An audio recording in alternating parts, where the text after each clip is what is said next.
thème que je voudrais partager avec vous, c'est le prix à payer, en fait. Quand je dis le prix à payer, je parle du prix à payer pour le ministère. Et aujourd'hui, on doit tous savoir que, en tant qu'enfant de Dieu, le salut en Jésus-Christ est gratuit. Le salut est gratuit. Mais la gloire de Dieu, il y a des exploits, et pour pouvoir faire des exploits avec le Seigneur, il y a un prix à payer. Donc, on doit savoir qu'aujourd'hui, en tant qu'enfant de Dieu, en tant que chrétien, on a tous le choix, la Bible dit. On a deux choix, ça veut dire soit tu acceptes de payer le prix maintenant et de rentrer dans la gloire de ton Père, soit tu refuses de payer le prix du ministère, comme je dis, et tu es disqualifié. Aujourd'hui, moi, mon modèle parfait, c'est Jésus-Christ de Nazareth. Amen.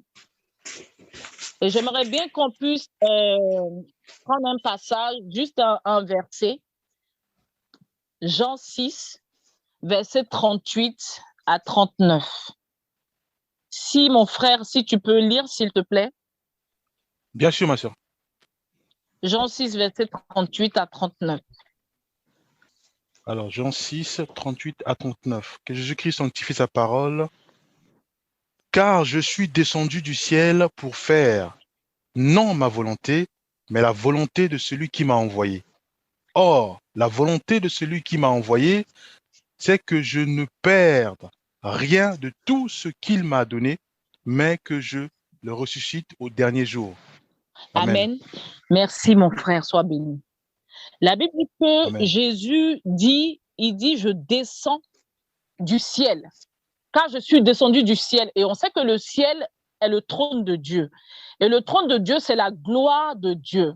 Il dit, non, je ne suis pas venu faire ma volonté, mais la volonté de celui qui m'a envoyé. Donc, Jésus, en fait, en quelque sorte, s'est dépouillé de sa gloire. Il s'est dépouillé de sa royauté. Il s'est dépouillé de sa souveraineté. Et il est descendu par obéissance pour pouvoir faire la volonté du Père. Je ne sais pas si on me suit. Oui, ma soeur, on te suit, ma soeur. Voilà.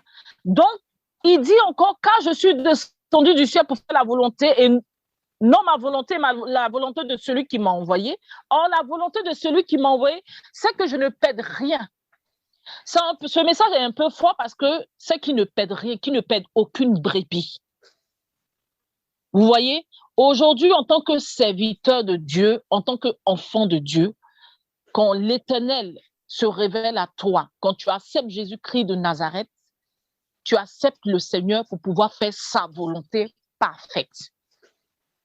Et encore, il dit que je ne dois rien perdre. Ça veut dire qu'au jour d'aujourd'hui, en tant que un homme de Dieu qui a une œuvre, un homme de Dieu qui a un ministère, qui suit des âmes, Dieu te dit tu ne dois rien perdre. Mais au jour d'aujourd'hui, on ne voit pas ça. On voit plutôt des chrétiens qui quittent les églises, qui quittent des ministères. Pourquoi? Parce qu'ils ont été déçus, parce qu'ils ont été exploités, parce qu'ils ont été manipulés par certains leaders, par certains hommes de Dieu. Et on ne fait pas réellement la volonté de Dieu. La volonté de Dieu, c'est d'obéir, premièrement, d'accepter de payer le prix, d'accepter de passer à la croix, disons, d'accepter de passer à la croix. Et Paul, il a dit, je prends le cas de Paul, quand il parle dans Timothée, il dit, j'ai combattu le bon combat, j'ai achevé ma course et j'ai gardé la foi. Donc, pour dire que pour pouvoir obéir au Seigneur, pour pouvoir faire la volonté parfaite, quand bien même que tu acceptes de payer le prix, quand bien même que tu obéis, il te faut aussi la foi.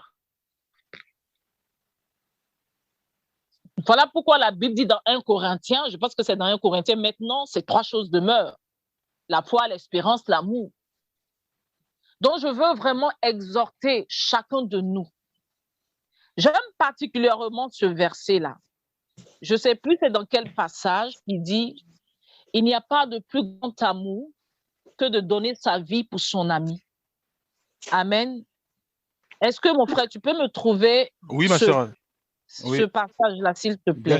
bien sûr, ma sœur. Merci. Jean 15, verset 13. Il n'y a pas de plus grand amour que de donner sa vie pour ses amis. Aujourd'hui, si nous sommes amis de Jésus, nous sommes capables de donner notre vie. On voit aujourd'hui dans ce monde plusieurs chrétiens qui sont persécutés. Et la Bible dit, il y a beaucoup qui sont morts par persécution. Il y a beaucoup qui sont morts parce qu'ils ont accepté Jésus-Christ de Nazareth. Moi, j'aimerais te poser la question, quelle est ta position au jour d'aujourd'hui? Est-ce que tu es capable de donner ta vie? Est-ce que tu es chrétien pour la forme ou tu es chrétien parce que tu es prêt à donner ta vie pour Jésus-Christ de Nazareth? Amen. Et derrière tout ça, il y a une promesse. Quand tu lis dans Matthieu 24, au verset 13, la Bible dit quoi? Celui qui va persévérer jusqu'à la fin, il aura la couronne de vie. Donc, je vais m'arrêter là pour laisser mes frères, mes autres frères et sœurs parler. Mais je veux encourager une personne pour te dire que Dieu te fortifie, que Dieu te donne vraiment cet amour immense-là, jusqu'au point de pouvoir donner ta vie pour le Christ. Voilà ma petite part d'exhortation. Que Dieu vous bénisse.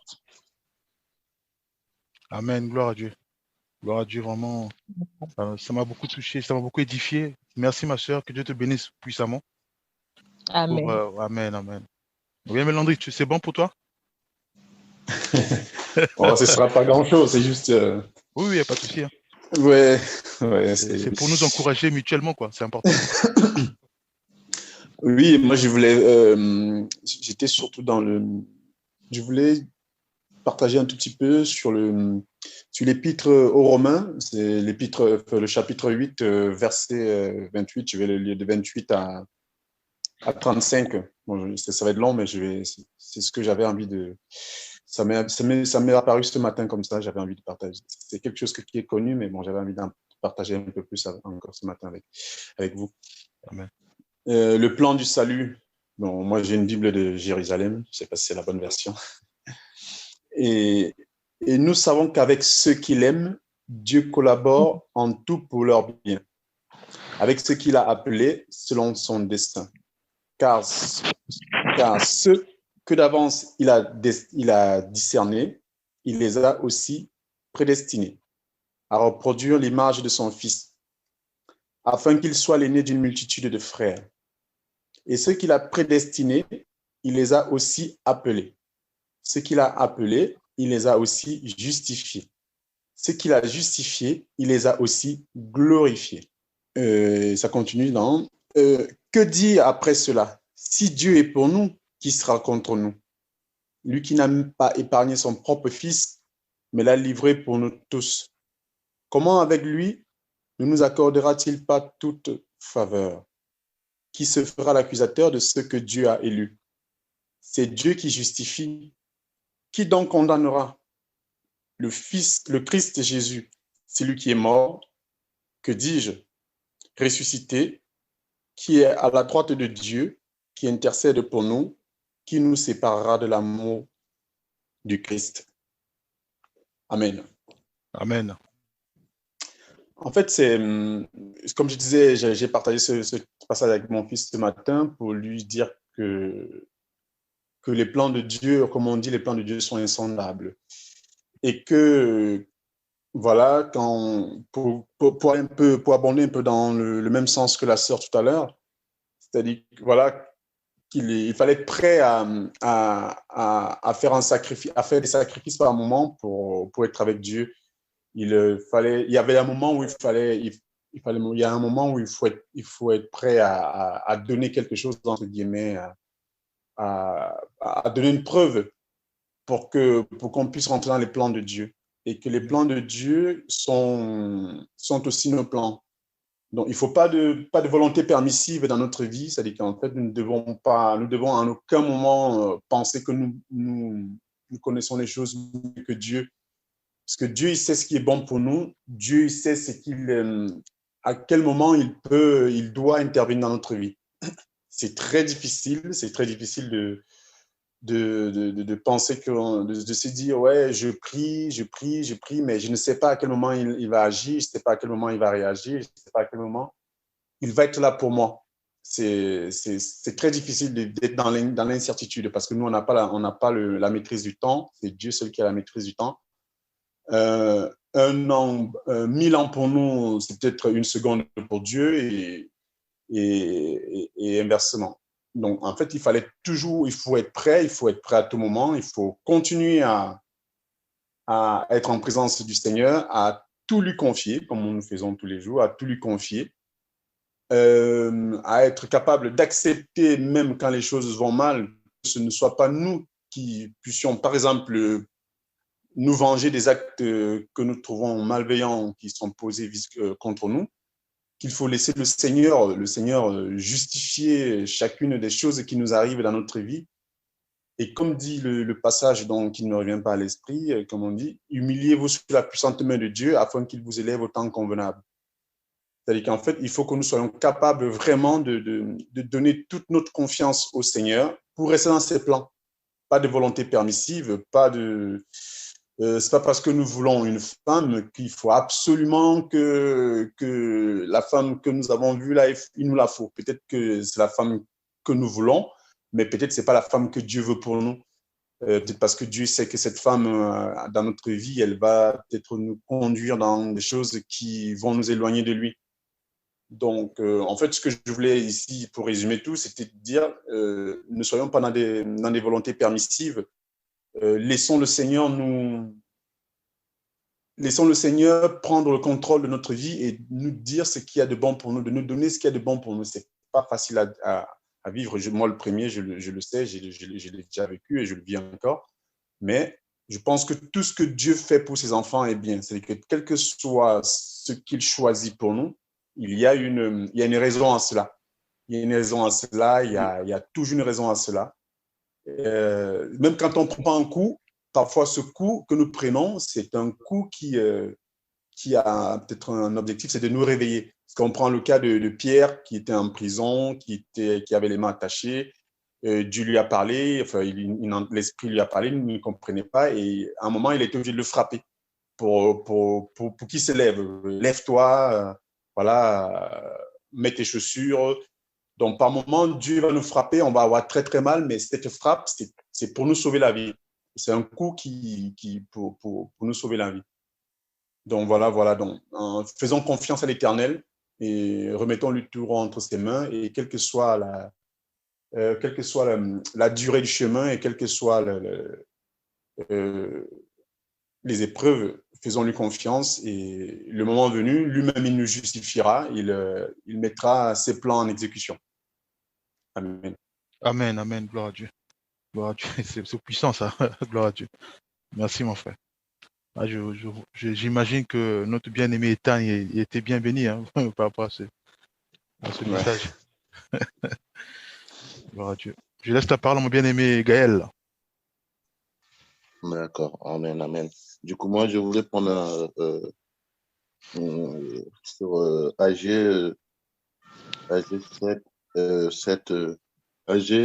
1, verset 7 à, on va dire à 9. 9. Mhm. Tu veux que je lis, mon frère? Oui, si tu veux, Oui, mon frère. oui, bien sûr. Oui. AG 1, verset 7 à 9, que Jésus sanctifie sa parole. Ainsi parle l'Éternel des armées. Considérez attentivement vos voies. Montez sur la montagne, apportez du bois et bâtissez la maison. J'en aurai de la joie et je serai glorifié, dit l'Éternel. Vous comptiez sur beaucoup et voici, vous avez eu peu. Vous l'avez rentré chez vous, mais j'ai soufflé dessus. Pourquoi dit l'Éternel des armées, à cause de ma maison qui est détruite, tandis que vous, vous en pressez chacun pour sa maison. Amen.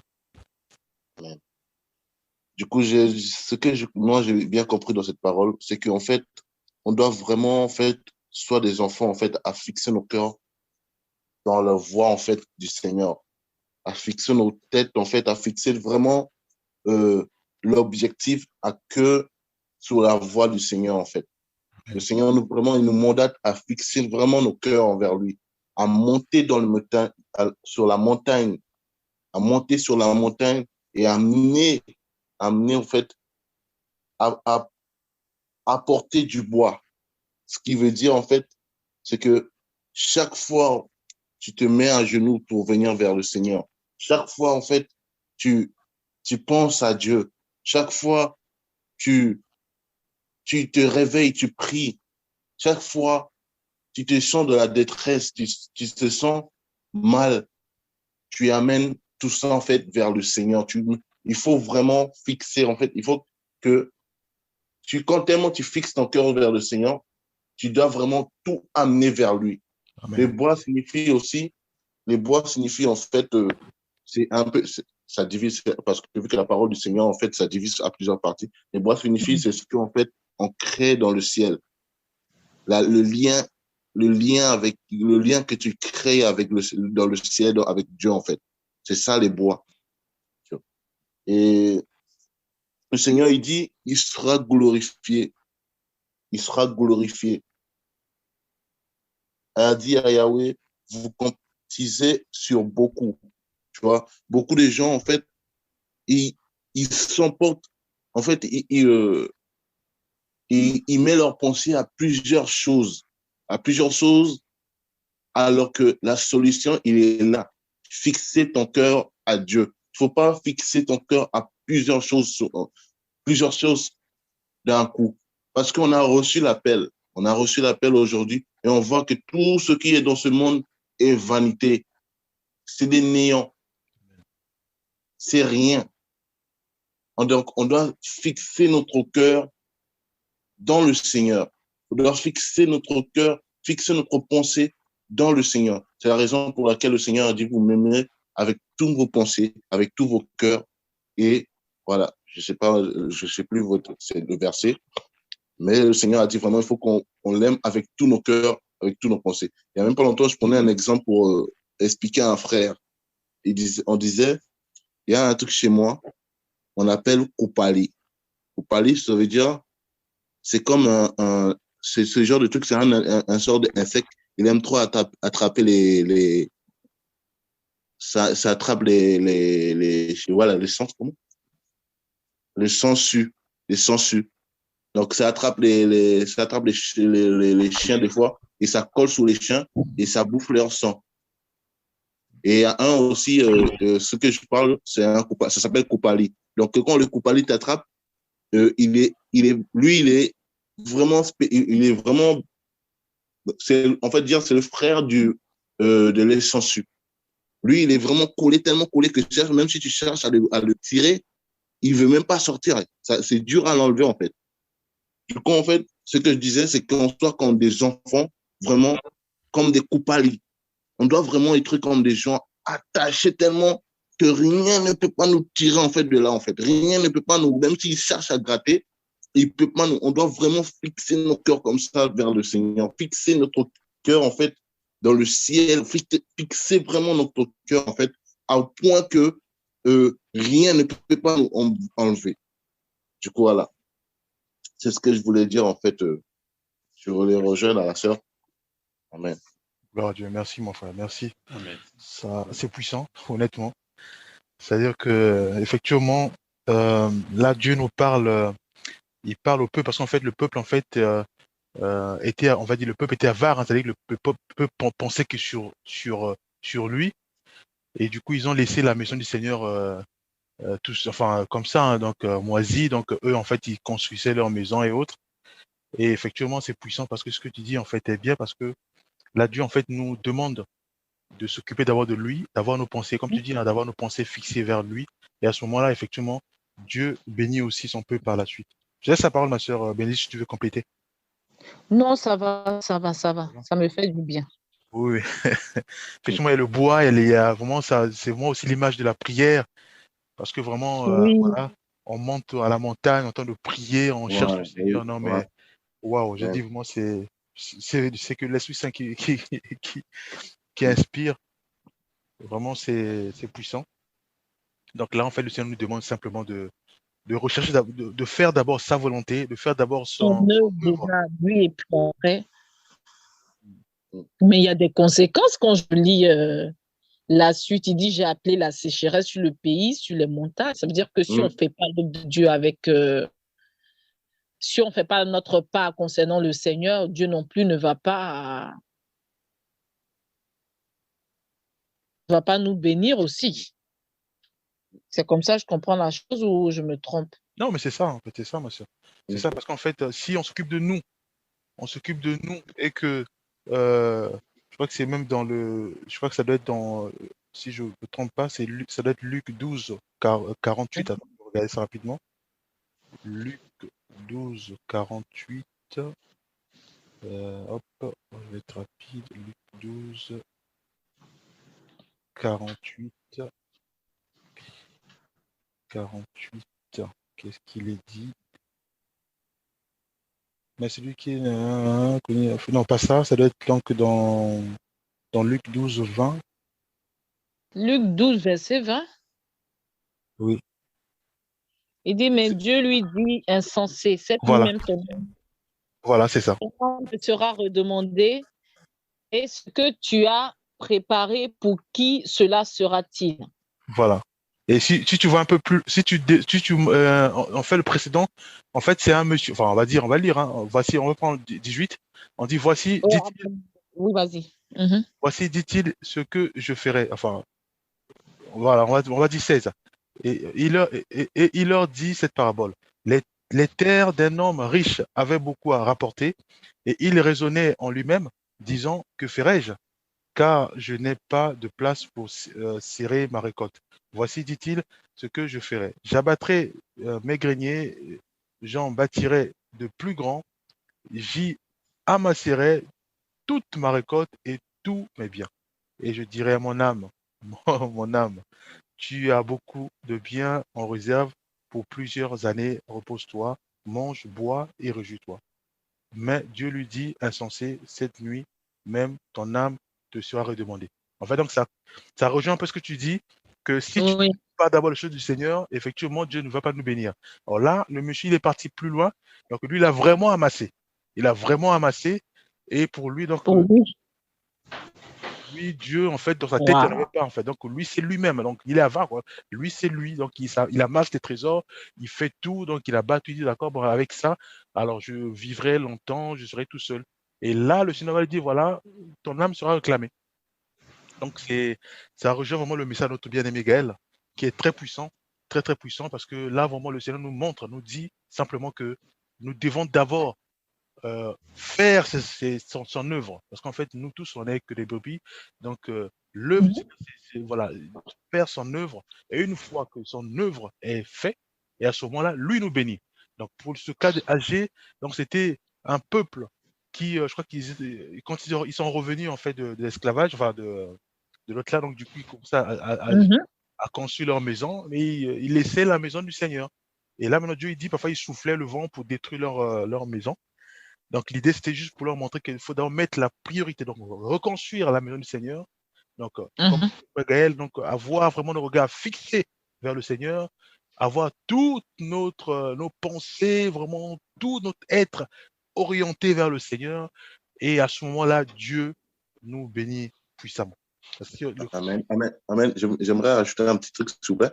Vas-y, mon frère. Euh, Quand tu parlais comme ça me fait aussi réaliser le verset aussi quelque part. Quand il parle aussi de fixer nos cœurs et le bois aussi et les maisons, si vous regardez un peu plus loin, ça veut dire, en fait, en fait tout ce qui est la bénédiction, tout ce qu'on reçoit n'est pas de ce monde. C'est pas vraiment dans ce monde, en fait. C'est ça. Là, voilà. c'est pas vraiment dans ce monde, en fait. Tout ce qu'on reçoit, c'est dans le ciel. Donc, c'est pour ça que le Seigneur nous oriente vraiment à être fixé vers lui, fixé, en fait, voilà, c'est ça. C'est ce que je voulais rajouter un peu aussi. Amen. Vas-y, ma soeur, le Bénédicte, je te laisse la parole. Non, vraiment, je suis touchée, en fait, parce que c'est fort. C'est pour ça que Jésus, il nous dit, bah, je vais vous préparer une place dans le ciel auprès de... Voilà. Amen, amen. C'est vraiment que nous, notre récompense n'est pas sur la terre, en fait. Amen. Et puis, je pense que si beaucoup d'hommes de Dieu, beaucoup d'enfants, beaucoup d'élus comprennent ça comme ça, ils vont plutôt persévérer et puis avoir la récompense à la fin. Voilà ce que je voulais rajouter. Amen. Gloire à Dieu. Gloire à Dieu. Il est 16 heures. On va épargner notre sœur Moana. Donc, on va rendre grâce au Seigneur pour cet échange qui nous a beaucoup édifié. Surtout moi, j'étais vraiment édifié vraiment pour le message de notre bien-aimé Landré, surtout de la sœur et vraiment de notre frère Gaël qui nous a encore vraiment marqué puissamment. Rendons grâce au Seigneur. Père, nous te rendons grâce parce que c'est toi qui nous aimes. Père, merci